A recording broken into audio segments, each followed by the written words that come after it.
how the magicians call upon jinn, how they invoke jinn.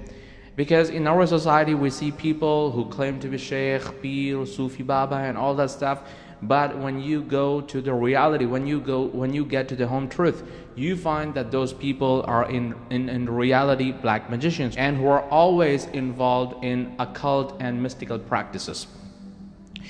As these methods lead to kufr and disbelief and polytheism, and if any one of us commits any of these methods or ways, he becomes a disbeliever.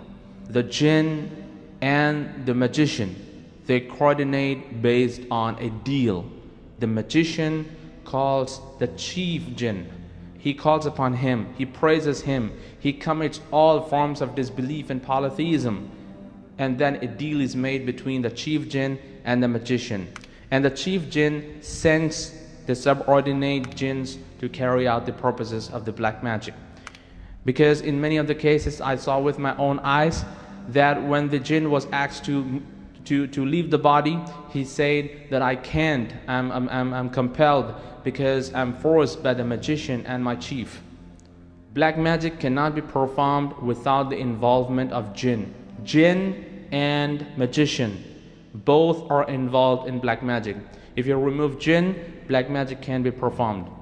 So they have certain ways and certain rituals and practices through which they coordinate with the chief jinn. So I'm going to share with you those rituals and the methods they use to call the jinn.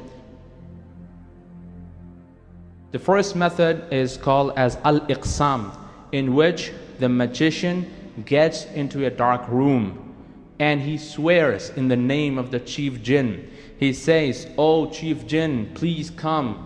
He praises him constantly, and he wears filthy clothes, and he gets into the impure state of the body. So when he starts his rituals, he lights up fire, and in the fire he puts bad odor or good smell based on the subject, based on their requirement. For example, he got the requirement to create differences and divisions between husband and wife. In that case, he puts bad odor. And if he wants to create unconditional love between husband and wife, between two friends, between two partners, between two lovers, based on the requirement, he puts good smell, or he burns incense sticks. So after a while, he praises the chief jinn, he calls him again and again. Then a phantom appears before him in the form of a dog or a snake, and he communicates to the jinn. He dictates what to be done and what not to be done. And in most of these cases, he takes the sweaty garment of the person on whom the magic has to be done, the patient or the victim. He takes the sweaty garment, he ties the knot on the sweaty garment and says, "This has to be done to this person, this has to happen, this has to happen." And in most of these cases, he hears a voice. "Okay, what do you want me to do? Your wish is my command." And then the magician says that this has to be performed, this has to be done, this has to be taken care of. So this is the first method. Now the second method, which is called as a-zabiha. They use this method as a way of slaughtering the animal in the name of the chief jinn. So they ask you, or the person who visits the magician, he tells the person to get an animal with certain specifications. For example, black crow, or black sheep, or black ram, or black pigeon, or an owl. They specifically ask for black color because jinn like black color, and they slaughter it in the name of the chief jinn. And they ask you or the person who visits them to put the carcass at a place where people don't usually pass by, because these are the places where jinn reside. These are the homes of the jinn. This is the second method. Now the third method, which is called as as-sufliya. This is the worst form of disbelief. In this method, magician wears Quran on his foot, and he walks into the toilet, he sits in the toilet, and he does all the incantations and the chanting and praising of the jinn, and then he comes back to his room, and then the jinn comes to him and talk to him. This is the third method. Now the fourth method, which is called as an-najasa. In this, the magician writes the Quran with the menses discharge or the dirty fluids. They use this blood to write the Quranic ayats, and this is how they please the jinn, and later the jinn come to them and talk to them, and they carry out the task. The fifth method they use is called as al-tankiz.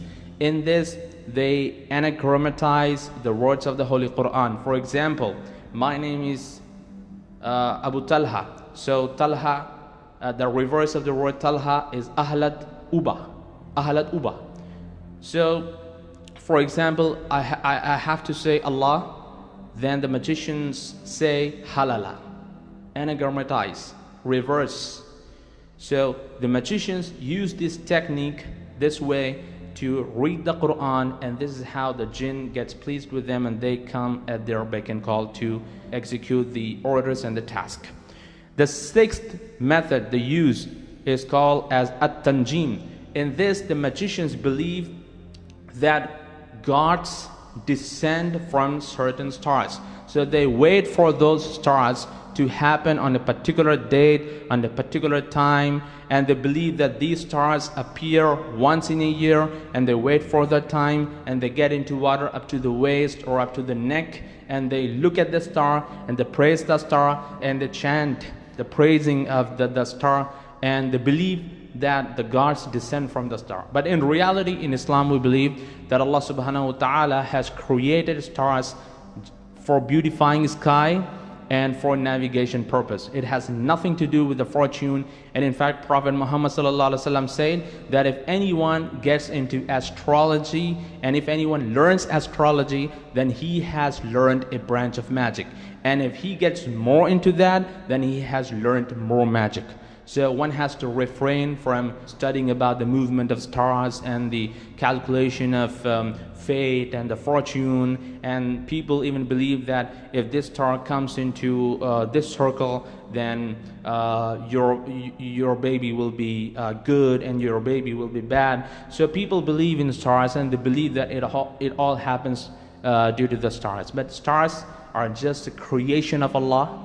Anyway, the seventh method, which is called as al-kafu, and this method is usually used to find the lost objects. For example, you lost gold items, so people reach out to these magicians, and they do this method of al-kafu to call jinn and to carry out the task of black magic.